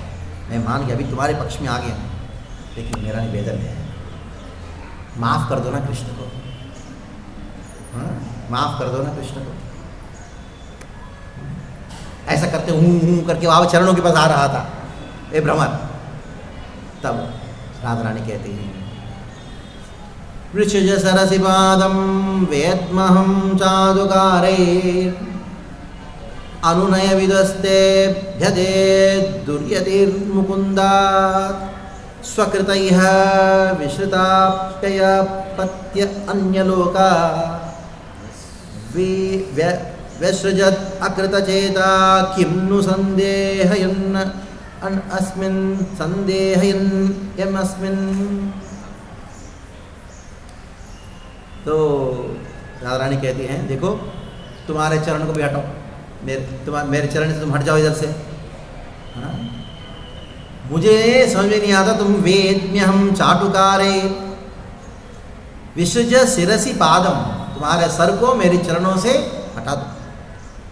वेद्म्यहं चाटुकारे, मैं जानती हूँ तुम क्या क्या करने के लिए आए हो। चाटुकार्ये, मुझे शांत करने के लिए आए हो, मैं जानती हूँ। वेद्म्यहं, मैं जानती हूँ। कृष्ण बड़े धोखेबाज है, वो तो समझ में आएगा तुमको। लेकिन धोखेबाज जो है ना, तुमको क्या शिक्षा दिया होगा? धोखा देने की शिक्षा दिया होगा ना। हाँ, इसलिए जाओ, धोखा देना है ना, जाओ लक्ष्मी को धोखा दो। मैं जानती हूं मुकुंदात द्यूतैर मुकुंदात, ये कृष्ण बड़ा दूत है और द्यूत कार्य कैसे करना चाहिए तुम कृष्ण ने बड़ा अच्छी तरह सिखाया है। हम अभी मूर्ख नहीं बनने वाले हैं। तुम्हारे जो मधुर मधुर वचन हैं, तुम्हारे जो बातें हैं, हम चाटुकारे ही। चाटुकारे का अर्थ क्या है? जो लाके शांत करना है, चिंता मत करना, अच्छे हो, कोई शांत हो जाओ ना, माफ कर दो ना, ऐसे ऐसे करने का कार्य जो है ना, वो अभी मानने वाले नहीं है। हाँ देखो क्यों मालूम है? स्वकृतैः विश्रुताप्यतपत् अन्यलोका। कृष्ण के लिए हमने सब कुछ छोड़ दिया, अपने बच्चों को छोड़ा, अपनी पतियों को छोड़ा, अपनी माताओं को छोड़ा, पिताओं को छोड़ा, जो गोपियाँ विवाहित थी पतियों को छोड़ा, जो विवाहित नहीं थी अपनी पिताओं को छोड़ा, भाइयों को छोड़ा, सबको छोड़ के हमने क्या किया? रास में भाग लिया। अकृत चेता, अकृत चेता, उनका चित्त में अकृता, मतलब जो हमने किया है उनके मन में जरा सा भी कुछ भी नहीं है, छोड़ दिया। किम नु संदेहयम् अस्मिन्, इसमें कोई संदेह है ही नहीं। हमने सब कुछ छोड़ के कृष्ण के शरण में आया, अभी उनको स्मरण में भी नहीं है, हमको छोड़ के चला गया। ऐसा व्यक्ति के ऊपर भरोसा करो, कहते हो ऐसा व्यक्ति को माफ करने के लिए कहते हो, नहीं, हम नहीं करेंगे। इसको संकल्प कहा गया है, जिसके अंदर अपने प्रिय कृष्ण के प्रति उनका जो कृतज्ञता अकृतज्ञता का जो गुण को प्रकाशित करते हुए कृष्ण को निंदा करना, इसको संजल्प कहा गया है। संजल्पमय स्तुति।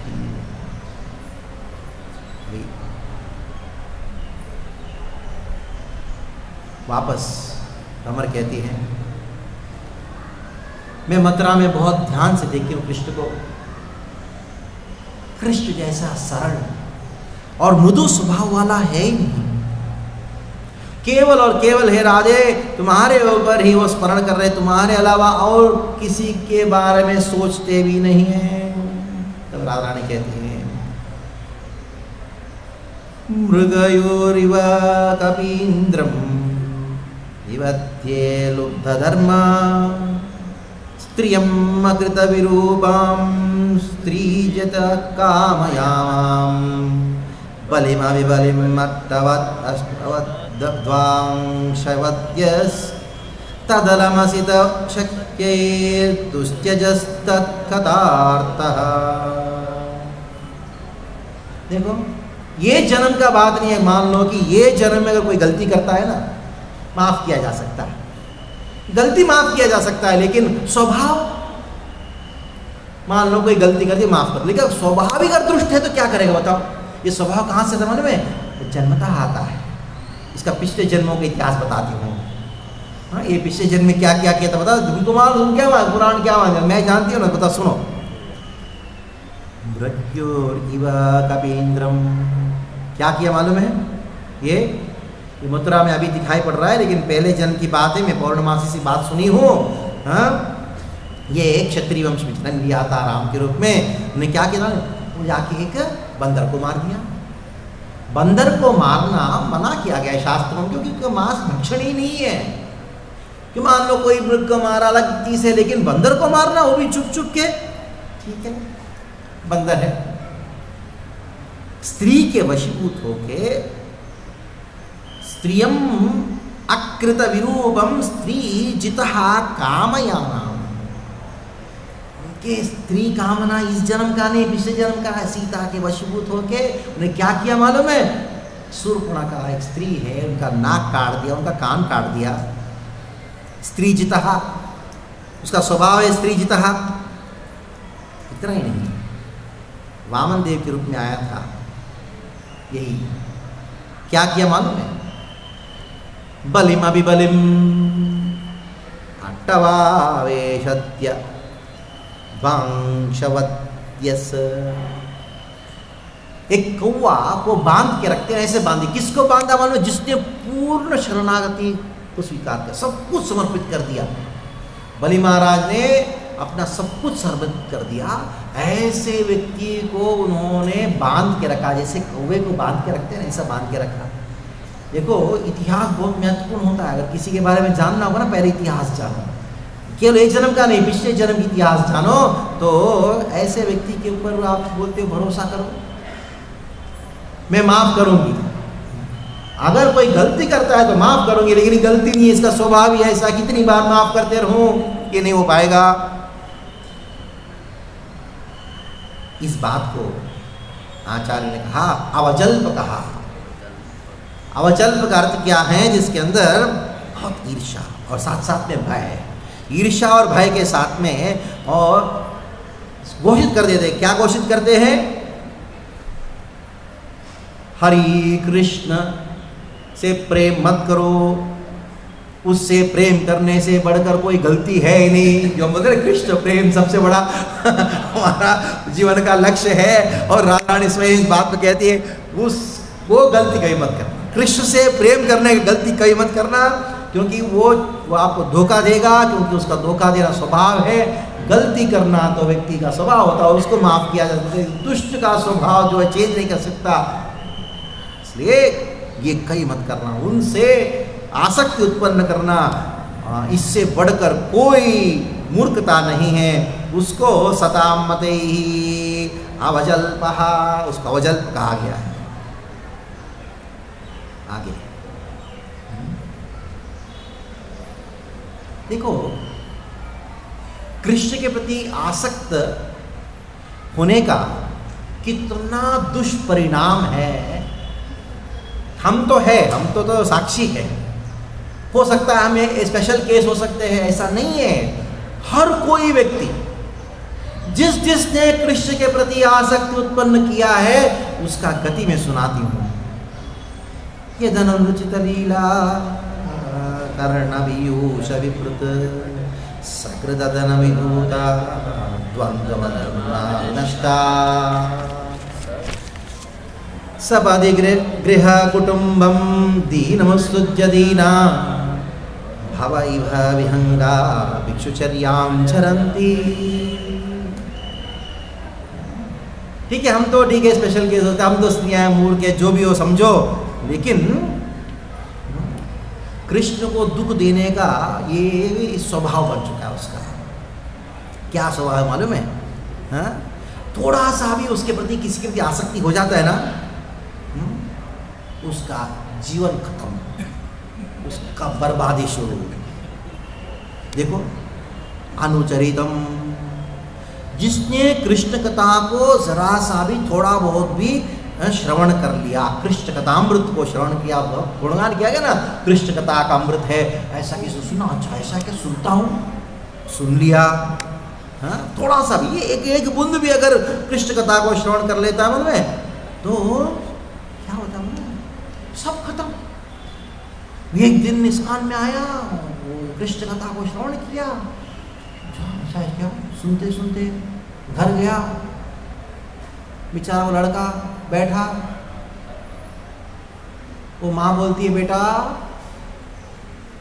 तुम जाओ थोड़ा सा सब्जी लेके आओ। वो बेटा कहता है तुम कौन हो?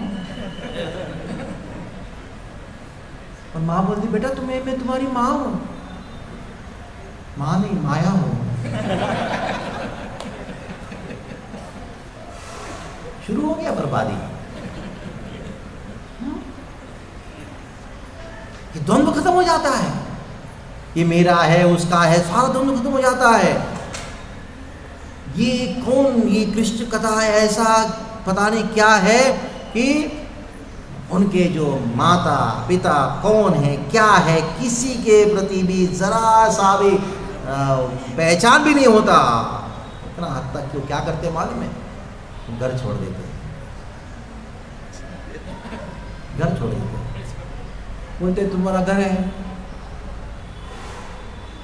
सारा संसार मेरा घर है। प्रभुपाद ने ऐसा घर बनाया जो सब लोग रह सकते हैं, ये घर भी उनका ही है। वो कुछ भी बोलता है, पागल हो जाता है।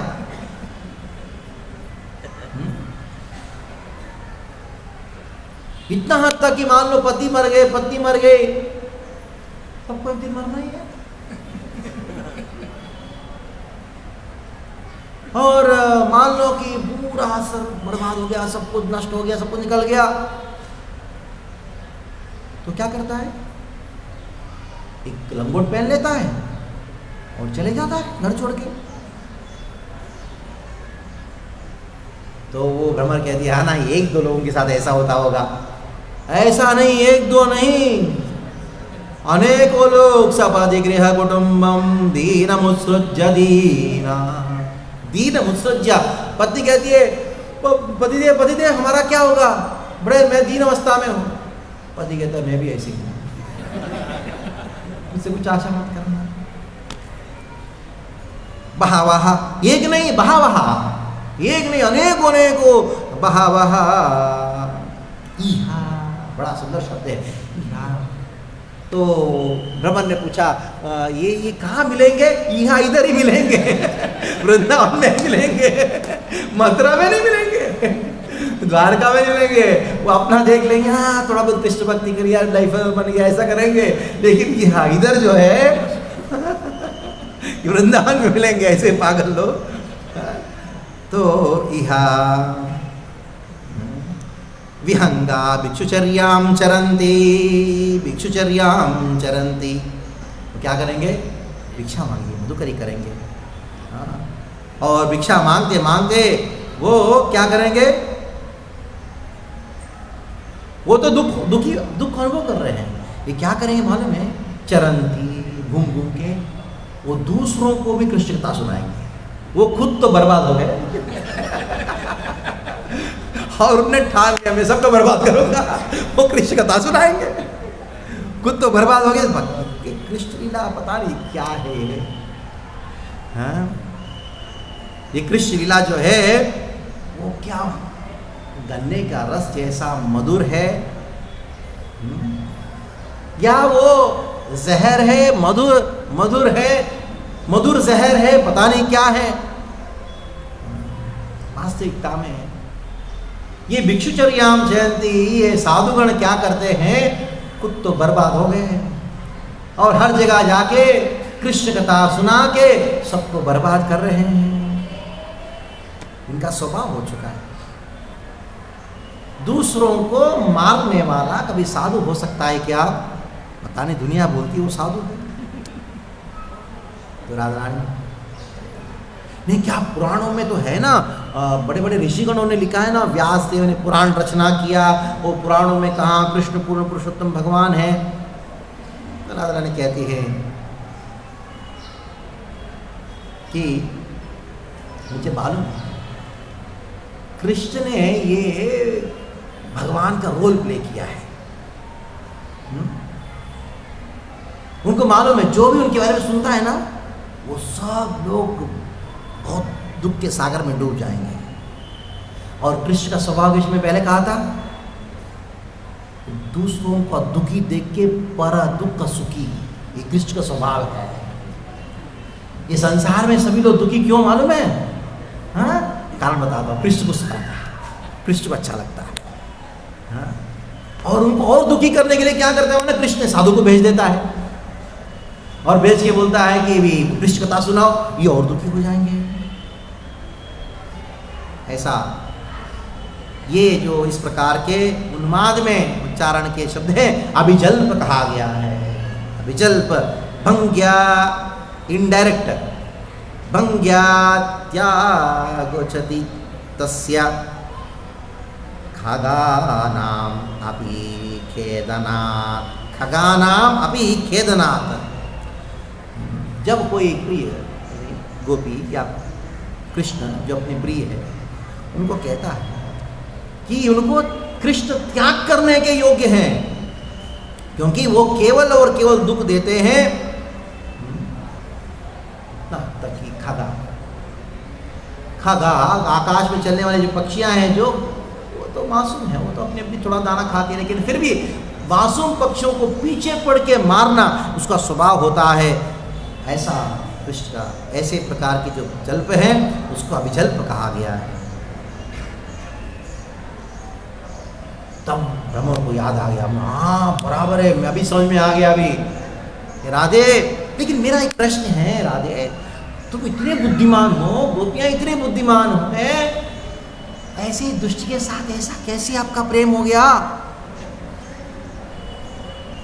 तब बड़े दीन भाव से कहते हैं, क्या करें, ये मारा बड़ा गलती कर दिया, ये भाव से, बड़े दीन भाव से राधा रानी कहती है, वयं मृतमिह जना जिह्मा व्याहृतं श्रद्धदाना कुलिकरुतं इवाज्ञा कृष्णवदो हरिण्यः दष्टुरसकृत् एतत् तन्नक्तस्पर्शस्तीव्रा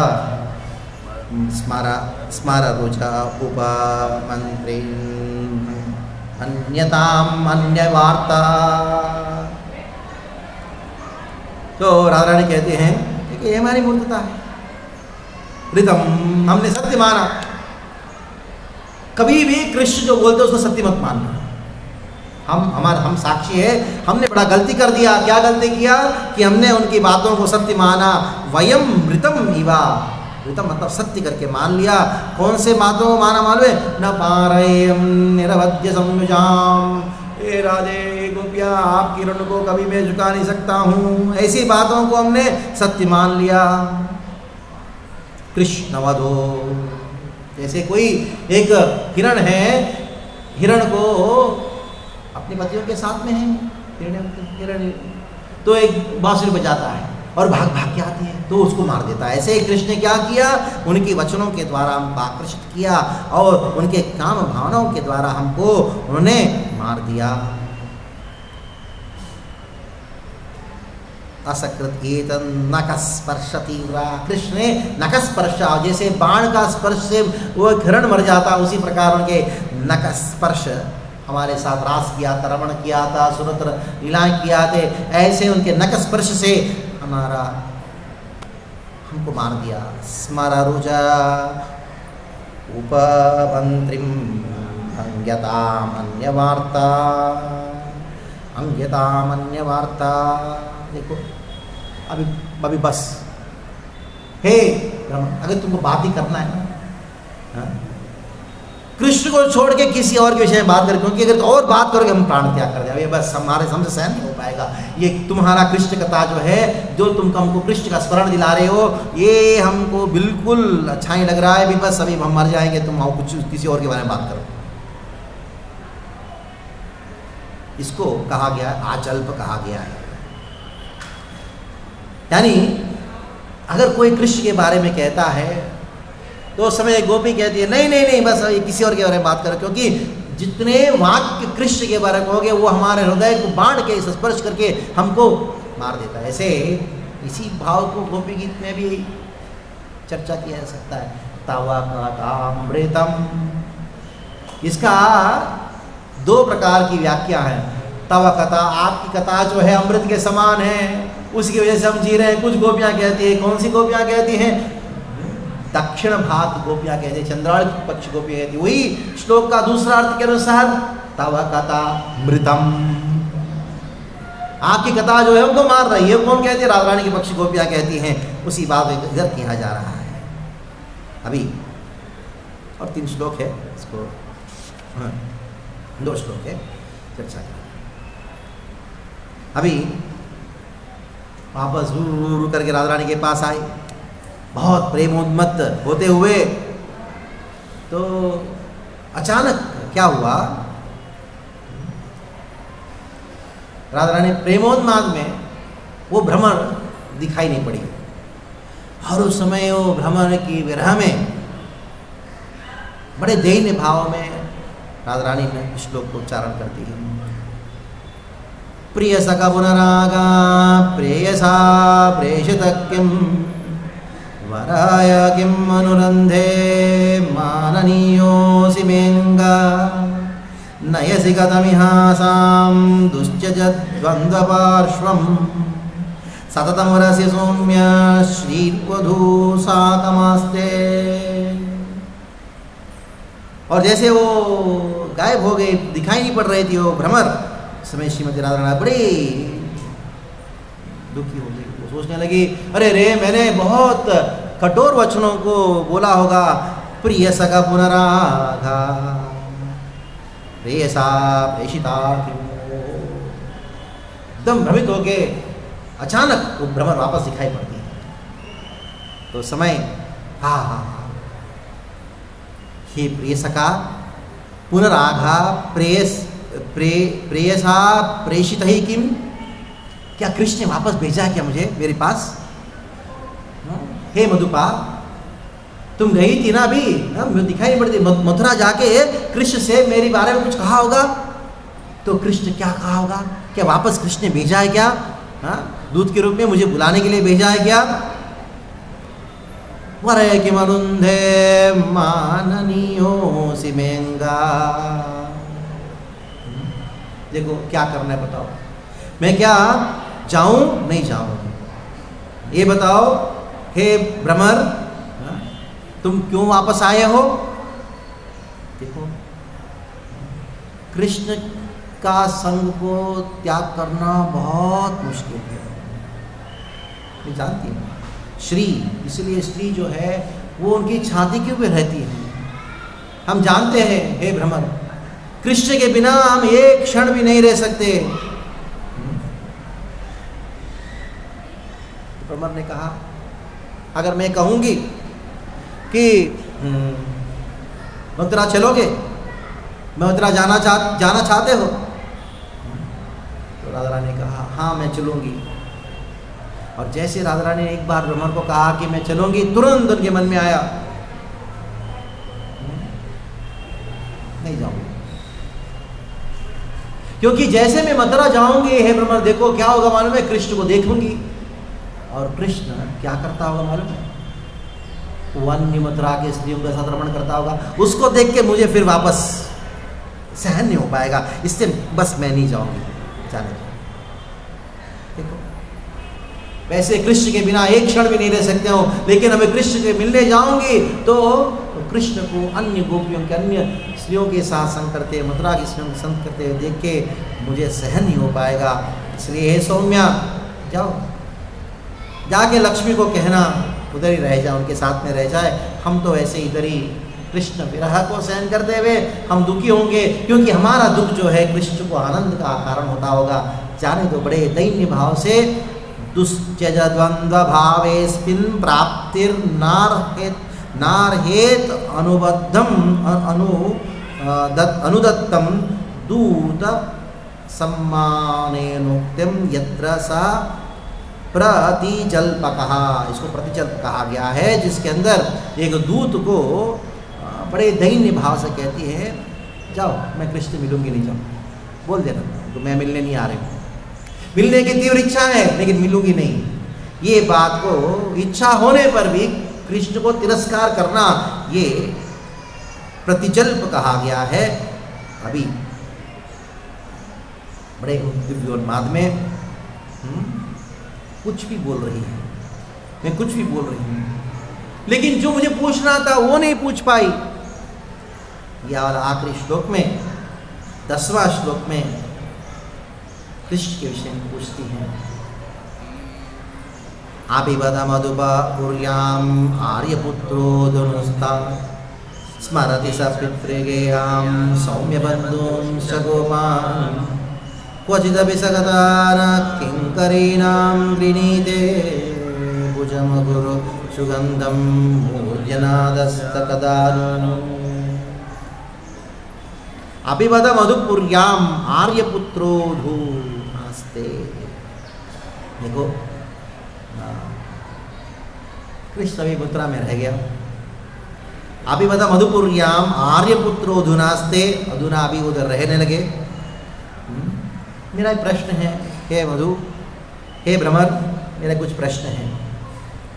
अभी आर्यपुत्र महाराज, नंद महाराज के पुत्र है, ये पता नहीं नंद महाराज का पुत्र हो के ऐसा कैसे बन गया। जैसा बाप ऐसा पुत्र होता है ना। इतने अच्छे नंद महाराज है, लेकिन पता नहीं कृष्ण ऐसा कैसे बन गया। सच में उनका पुत्र है क्या? फिर भी कुछ प्रश्न हैं।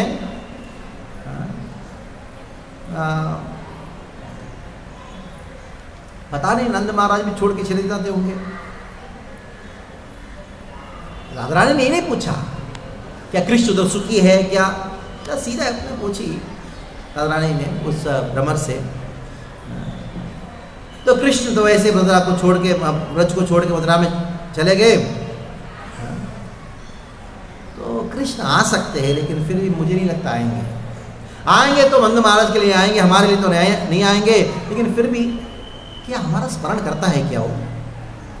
आर्यपुत्र धुनास्ते स्मरति सा पितृगेहां सौम्य बंधुंश्च गोपान, अपने माता पिता को स्मरण करता है। क्वचिदपि गतान किंकरीणां गृणीते। ऐसा लगता होगा मथुरा में बहुत सारे किंकरीणां, बहुत सारे कन्याएं उनके साथ रमण करती होगी। मुझे मालूम है वो कितना भी कुछ भी कर ले कृष्ण की सेवा, वो कृष्ण के संतुष्ट नहीं होंगे। जब कृष्ण संतुष्ट नहीं होंगे, वो गोपियां, वो कन्याएं पूछती होंगी कृष्ण से, हे प्रभु आप हमसे क्यों संतुष्ट नहीं हो? तो राधा रानी कहती है उस समय तो स्मरण करता होगा हमको, उस समय पक्का स्मरण करता होगा हमको, उनको बोलता होगा पक्का कि देखो तुम तो शहर की कन्याएं हो, जो व्रज गोपियां जिस प्रकार की मुझे सुख देती हैं वो सुख कोई भी संसार का दे नहीं सकता, ऐसा जरूर बोलता होगा। वो चीज अभी सकता न किंकरीणाम, अभी कथा, वो कथा जो हमारे साथ जो लीला किया वो कथा तो किंकरीणाम गृणीते भुजम अगुरु सुगंधम मूर्धयन् आदस्यात् कदानु।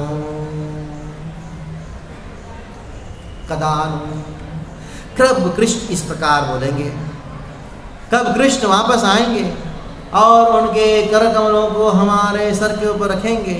जो कर कमलों से अगरू का सुगंध उत्पन्न होता है, ऐसे सुगंध उत्पन्न होने वाला जो उनका कर कमल है हमारे सर के ऊपर रखे, हमको सांत्वना प्रदान करेंगे। क्या सांत्वना प्रदान करेंगे? हे गोपियाँ, आप मेरे हृदय को, मैं वादा करता हूँ आपको वापस त्याग नहीं करूँगा, कहीं और नहीं जाऊँगा।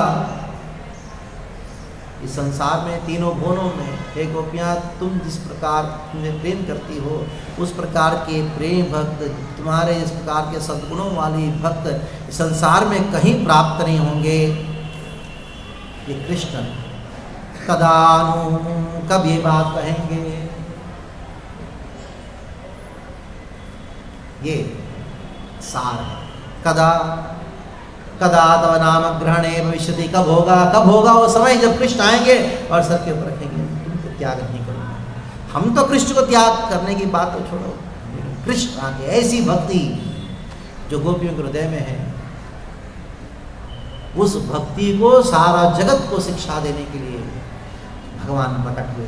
प्रकट होकर उन्होंने कहा कि मैं नहीं दे सकता हूँ और ये शिक्षा मैं ग्रहण करने के योग्य भी नहीं हूँ, उद्धव तुम जाओ और सारा जगत को गोपियों का प्रेम क्या, कृष्ण प्रेम होता क्या है, वो शिक्षा जो गोपियों से प्राप्त करो।